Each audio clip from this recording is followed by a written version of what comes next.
Peace, family. I hope you guys are happy and healthy and doing well. Happy Sunday. It is a beautiful day to propagate some plants. So welcome to episode either 4 or 5 of growing a sustainable garden, learning to propagate your plants. So propagation is the art of making more plants from the plants that you already have. And that's what we're going to do today. Today it's partly cloudy. The sun is peeking in and out, but the weather is really nice. It's really comfortable. The children are blowing bubbles outside. And we're going to go around the garden and grab some stuff to propagate. So we're going to get, look, this looks like a flower. This is so cute. So this is 7 containers, so I'm just going to go around and get a few things. This is cocoa coir mixed with some garden soil. And we're going to go see if we can make more plants.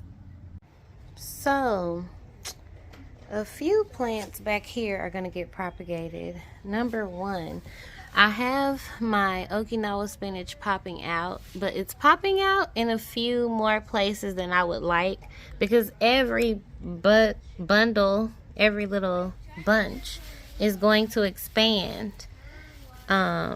So I'm going to pull some of the smaller ones out and put them in pots. I also want to try and see, I think this lamb's ear does aerial roots. I'm pretty sure those are aerial roots.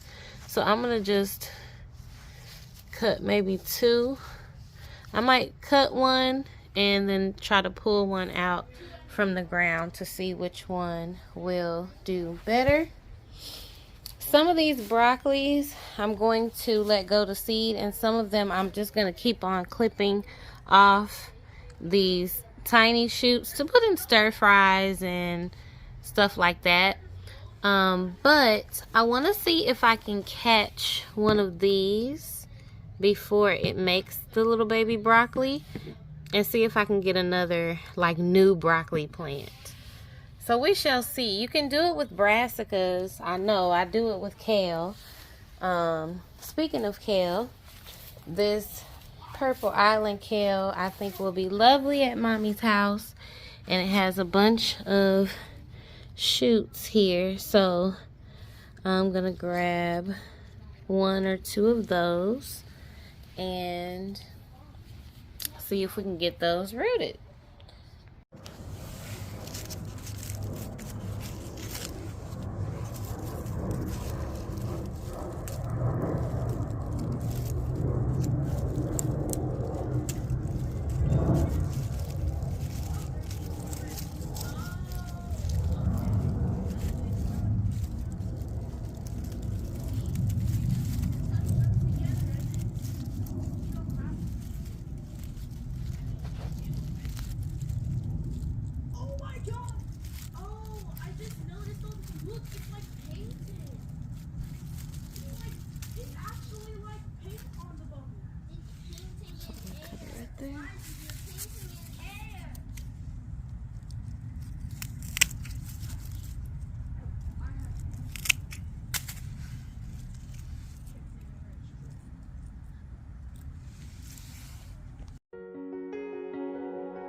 Y'all, look at this worm. That's what I'll be talking about. Now, he got to die before we can continue the video.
Okay, family, so we have broccoli,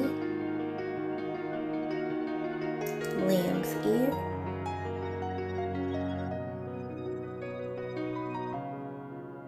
Okinawa spinach,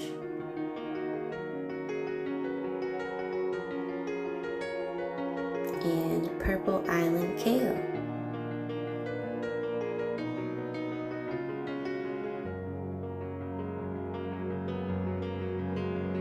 So the first thing that I want to do is lighten the load, so to speak, for these new plants. Some of them will be trying to create roots. All of them have been pulled out and their roots have been disturbed. So I want to take off a bunch of the leaves, but not so many that the plant can't do what it needs to do. So I'm going to do that for all of these and then go ahead and get them planted in these containers. This one has little side shoots and everything. I know it's looking fuzzy and kind of a mess. So we'll just get him cleaned up a little bit and hopefully they grow well. I will definitely update you guys and let you know how they are doing.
Okay, so these are gonna sit right over here by my greenhouse.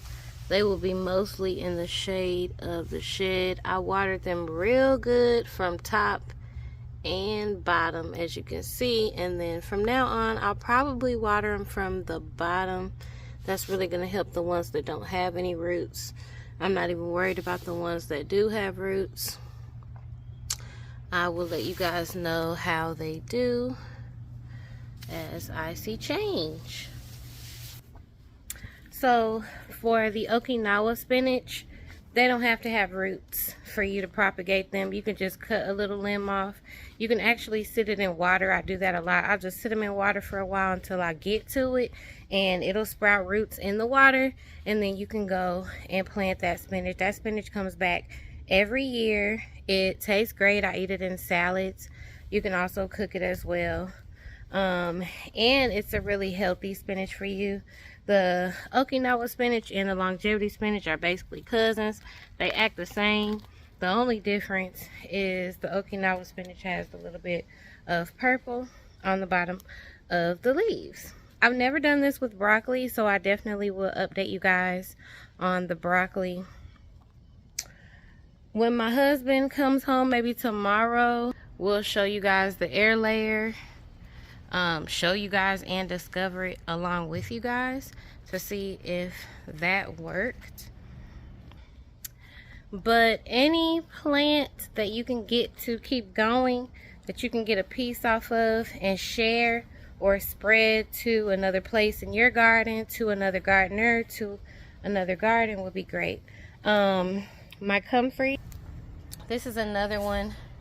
It spreads through the roots, so a lot of times I'm able to just come and it'll, like a new little baby one will sprout out somewhere over here, and I'll pull it out and stick it in a pot I actually have one of those. Ooh, y'all.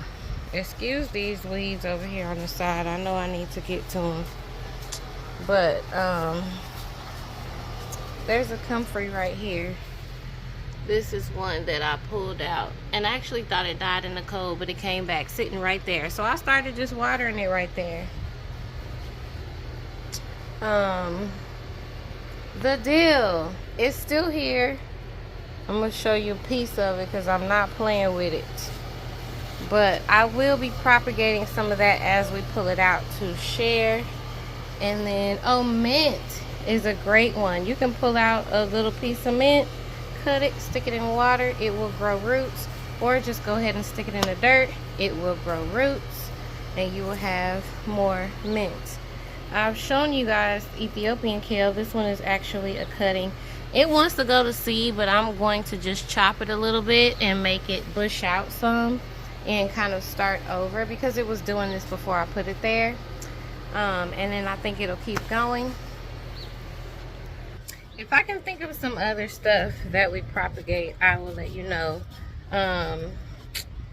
I like growing things like wild onions because they spread, they kind of propagate on their own. And then walking onions as well. They make these little baby onions and they fall over and they root. And if you've been watching me for a while, you know I started with one little walking onion and those things just keep on spreading. So it's really helpful to learn how to spread your plants. Oh, the echinacea I did not mention, but I do think the echinacea is rooting over at mommy's house. So that's another one. You can pull a piece of the root. Yarrow is another one. I did originally plant the yarrow that was over here. I planted it from seed once. I co-stratified, planted them, but since then I've been able to pull out little sections and move them. I do that with this one and with the front. If you can see, like this is like a section, it's like a cluster. If you want to pull that out, you could leave this in. I'm not gonna do that now, but yarrow is a very easy one to spread from garden to garden. So hopefully I've helped you guys some. I can show you more of this when my tomatoes get bigger because you can take tomato suckers and you can plant those and then have a whole new tomato plant to keep you going through the season. I have talked about that before, so I'll go ahead and put a video below where I'm showing myself learning how to do that. But basically this really helps me out to grow an abundance of food because I don't have to start everything over from seed or go buy a plant start. If I want more kale, I'll just get a piece and plant more kale. If I want more spinach, I'll grab a piece and plant more spinach. If I want to help one of my friends be more self-sufficient and I want to give them a gift, I just get a piece of that spinach off and plant it and root it for them, get it nice and big and healthy, and then I'm able to kind of like feed my extended family. So, oh, roses. I forgot to mention roses. I have not successfully done roses, but I know they can be successfully done, and I plan on doing that soon. So once I learn, y'all know I'll share it with you guys. But thank you guys for watching. Learn to propagate your plants, and I love ya. See you in the next video. Peace.